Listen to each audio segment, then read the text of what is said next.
Hey, I'm Adam Mattis with Sterling Machinery. Let's get into it. This is a 10x20 Acra, really nice. This is a used machine over here. It's a surface grinder in our warehouse. You'll see right here, we're gonna turn on our magnetic chuck.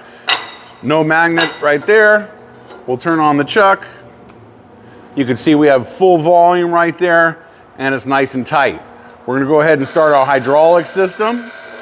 Our grinding head sounds really nice and quiet.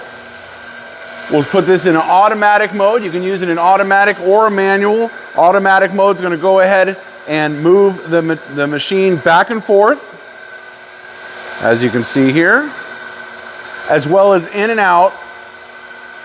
And you're going to have the incremental down feed coming down. So you'll have it after each travel, each pass, it's going to come down and make a nice feed pass.